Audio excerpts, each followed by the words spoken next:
Yo soy el cantante del pueblo, yo soy quien defiende a la población. Allá donde no llega el gobierno. Maril, mire el pendón del evento. Escogimos muchas fotos para mostrarlo polifacético que era el Flaco. Ay, qué bonito que está. Este fue Flaco que yo conocí. Este fue Flaco. En cambio, para nosotros el referente es el de bigote y el de afro. Nunca pensamos en Batman sin afro o sin bigote. Nosotros lo veíamos, pero nos llamaba la atención por su estatura. Y siempre se utilizaba una gabardina verde, como verde oscura y sandalias. Yo nunca me imaginé que fuera a ser el personaje que hoy en día uno quiere tanto, ¿no? Por lo que hizo tantas cosas él y dejó tantas cosas y nos dejó tantas cosas a nosotros para poder seguir adelante, ¿cierto? La ley del embudo, lo ancho pa' ellos, lo angosto pa' uno. Me parece bonito la idea de ustedes de que sea un Batman visto por mujeres, porque yo creo que una cosa que hay que decir del Flaco es que él creía mucho en las mujeres. Sí, siendo costeño y machista en algunas cosas, era un tipo que creía increíblemente en las mujeres y que delegaba en mujeres un montón de cosas, ¿no? Yo creo que conocí al Flaco Batman como por ahí en los años 68, 69. Pues fue una circunstancia como muy especial. Una vez llegó a mi casa, tocó la puerta y llegó diciendo que nos pedía a mi esposo y a mí que acogiéramos a compañero Batman porque tenía que estar en Cali un tiempito y que necesitaba que lo hospedáramos, y evidentemente pues lo hospedamos. Éramos en esa época militantes del Partido Comunista. No sabíamos para qué llegaba a Cali, venía porque necesitaba estar en Cali y se quedó más o menos aproximadamente 2 meses. Yo lo conocí a él en el año 63 o 64, recién llegado de la Unión Soviética, le habían hecho unas operaciones en la pierna. Yo tenía unos amigos queridos que trabajaban en la Universidad Libre y algún día que yo fui donde ellos, conocí a Pablo, que entró allá a la librería de la Libre y empezó a charlar y a contar anécdotas de su viaje a la Unión Soviética. Pues en la época en que yo distinguí a Batman, nunca me imaginé que fuera Batman. Jamás me imaginé. Solo unos añitos después, cuando el M-19 empezó a sonar, cuando empezaron a ocurrir cosas, ¿sí? Y que cuando salió en los periódicos y todo, pues ese era el señor que yo había conocido, donde mi papá tenía una bodega en el supermercado del pueblo. Pues el Batman que yo conocí fue a través de Alape. Arturo Alape me lo presentó y me impresionó mucho porque, siendo un hombre tan sumergido en la rebeldía, al mismo tiempo era un amante del teatro, fabuloso. Ya no se da mucho esa dualidad. Yo recibí a los amigos de mi amigo, que era Carlos Pizarro, que era mi amigo de la infancia. Entonces yo recibía a un Flaco que venía pues muy atormentado con la situación del país, que era una situación de violencia, de persecución a todo lo que oliera a izquierda, y obviamente las estructuras del EM estaban súper golpeadas. Saben que él tuvo un accidente de niño y eso fue una pierna que quedó con un problema. Bueno, no sé, eso creo que no es lo más importante, aunque realmente eso también pues lo marcó a él y marca mucho como su capacidad de entrega a las cosas a pesar de las dificultades que toda la vida planteó esa pierna. Y yo creo que mi experiencia, que es una experiencia no del Batman político, sino de un hombre que tuvo que salir del país a arreglarse una pierna. Sí, él tenía una osteomielitis. Lo que sí sabíamos era que estaba buscando un tiquete para irse a la Unión Soviética y nos fue contando poco a poco que iba a un tratamiento médico porque no se sentía bien, y finalmente cuenta que él viene de la guerrilla de las FARC. sale porque tiene una pierna enferma y el partido lo está enviando a la Unión Soviética para que le atiendan esa pierna y no la pierna. Él se lo pasaba viendo las obras y organizando discusiones y debates sobre las obras, sobre el teatro, sobre el contenido, sobre la forma. Nos pedía muchos libros para estudiar de arte y a la vez siempre estaba organizando reuniones para explicarnos lo que estaba pasando en ese momento entre el país real y el país formal. Era de una gran vitalidad, de una capacidad de reírse. Entonces tenía cautivado pues a los 3 o 4 personas, los tuvo cautivados. Yo estaba muy jovencita, obviamente, él también, claro, pero absolutamente embobados todos. Entonces nos fuimos a almorzar y él seguía contando historias, riéndose de lo que había vivido en Moscú y en el sanatorio, y bueno, fue una charla muy, muy, muy agradable. Sin bigote, sin el look que después toma cuando es un dirigente ya nacional.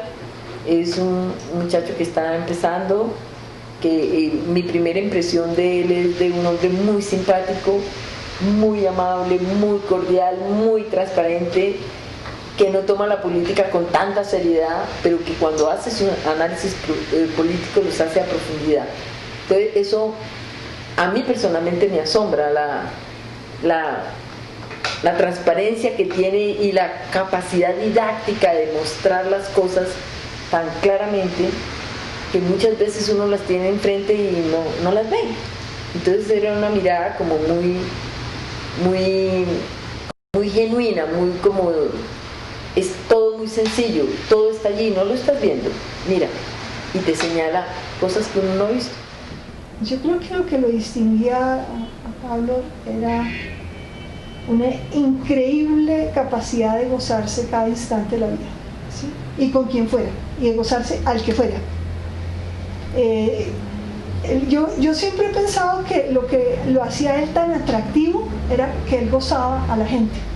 Él disfrutaba, si él estaba con un campesino, él se moría de la felicidad y le sacaba el gozo a ese momento, y obviamente la persona que estaba con él sentía que era muy importante, ¿no? y gozaba al mismo tiempo.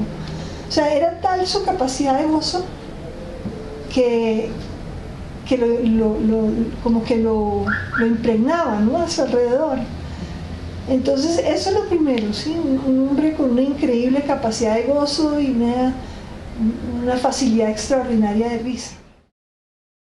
¿Qué línea proponía él que fuera tan radical o tan diferente frente a...? Pues nada menos que era un proyecto político-militar de verdad. El Congreso del partido y la política del partido en ese momento era la combinación de todas las formas de lucha, es decir, la militar y la política, la legal, correcto. Pero eso, ¿cómo se expresaba en la vida? Había un grupo armado que eran las FARC, allá en las montañas, y los militantes legales que hacíamos trabajo legal en la ciudad. Pero no había la mezcla de que el militante de la ciudad hiciera trabajo político militar, tuviera relación con la guerrilla. Una cosa era la guerrilla y otra cosa, ni viceversa. Eso no se podía juntar. Lo nuevo del flaco era que decía, un momento, hay que trabajar en las ciudades. Y el trabajo en las ciudades es un trabajo político-militar. Ahí sí, unió las dos cosas. Y entonces empezó a decir, mire, si la guerrilla en este país sigue siendo, y eso es una frase que yo me acuerdo mucho de Jaime, allá, una guerrilla campesina, que hace parte del paisaje de este país. Eso es la frase que yo digo, se convirtió en parte del paisaje de este país. Así como hay montañas, hay guerrilleros. Pero que no toca absolutamente nada de la estructura política del país, no cuestiona nada. El ejército saca provecho de eso, porque con la disculpa de que hay que combatir a la guerrilla, hay que comprar armas y entonces se ganan comisiones en la compra de armas. Los militares les conviene que haya las famosas que se llamaban zonas rojas en el país, porque ir a la zona roja a los militares ese tiempo les contaba doble, entonces te podías pensionar muy rápidamente. El negocio grande en este país de la guerra ha sido para los que no han puesto la cara ni se han ido allá. Al ser expulsado, entonces crea el M-19. Ya él arma con una serie de intelectuales que ha recogido y de militantes de base y se acerca a la NAPO y bueno, comienza a tener muchos contactos políticos y a ganar gente para el movimiento. Crea el M-19 y comienza a crecer el movimiento que todos conocemos. Una discusión grande, el partido hace un congreso que ya no me acuerdo cuál era el número de ese congreso del partido y Álvaro va al partido, a ese congreso del partido y algunas otras personas y se nota ya un rompimiento muy grande con los postulados, digamos, del Partido Comunista y a su vez Jaime que está... les decía eso, pensando, bueno, la guerrilla no puede seguir siendo la guerrilla ya encerrada en el monte, hay que empezar a hacer acciones en las ciudades. La guerrilla tiene que hacerse sentir en las ciudades. Y lo maravilloso de Jaime también en ese momento es que no empieza a quejarse del partido, a hablar mal, bueno, pues allá ellos, si ellos no quieren y nosotros creemos otra cosa, lo que nos toca aquí es hacer una cosa distinta y mostrarles a ellos qué es lo que vamos a hacer. En eso está Ricardo Lara, que era del partido, y con eso se llega a empezar a hacer, bueno, entonces hagamos un movimiento aparte de nosotros, que no es un partido político. También hubo como la discusión ahí, si es partido político, sí que si no, bueno, es un movimiento, cabe todo el que sea. Ahí, además de convicciones políticas, hay mucho afecto. Y hay diferencias también, hay maneras de ver las cosas distintas, pero por sobre todo nos queremos muchísimo, todos. Y entonces eso de quererse, uno puede discutir mucho, pero eso de quererse, y en la izquierda no era lo usual, digamos, no era lo usual quererse, discutir, no estar de acuerdo, pero que seguirse queriendo. Yo que estaba pues tan cercana a la izquierda en México y a todas las izquierdas de toda América Latina, sí advertía en estos personajes que llegaron a mi casa como una frescura, una tranquilidad, ¿sí? Frente o sea, no se enredaban la cabeza con las ideas de estructuras y de deberes ¿no? Era como, su actividad era como un fluir, ¿sí? Y era muy dentro de la cotidianidad y no había como esta cosa que comandante, sí, como uno lo veía en otros grupos que las jerarquías estaban como marcadas y que eso tenía unos significados que aquí no había. Si él se sentaba enfrente de usted era la persona más importante en ese momento y él realmente estaba súper interesado en saber qué era lo que usted pensaba, hacia dónde iba, cómo podía contribuir, porque además está esa idea, ¿no? De que en este proceso todo el mundo tiene un lugar.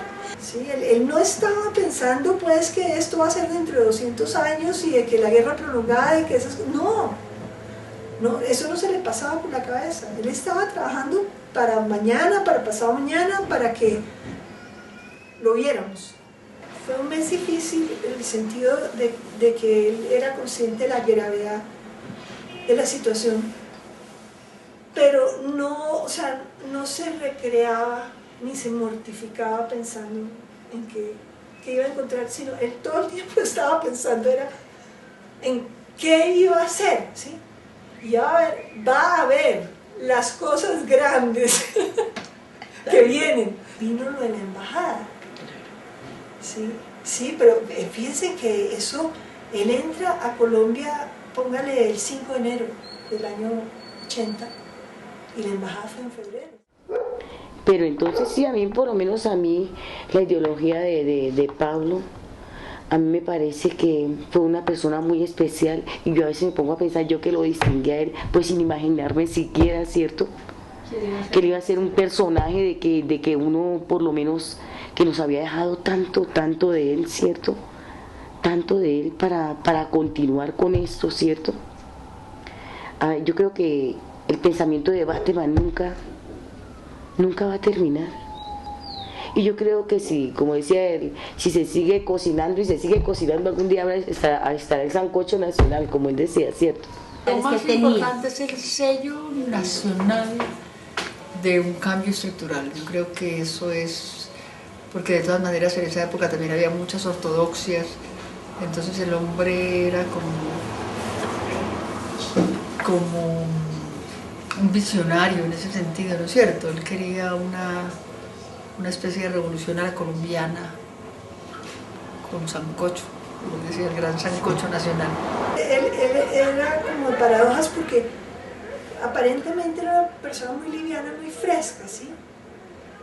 Pero yo me acuerdo que él dejó un cuaderno de notas en la casa que yo estuve revisando después y eran notas de lecturas que él hacía y entonces era como que una argumentación con él mismo, ¿sí?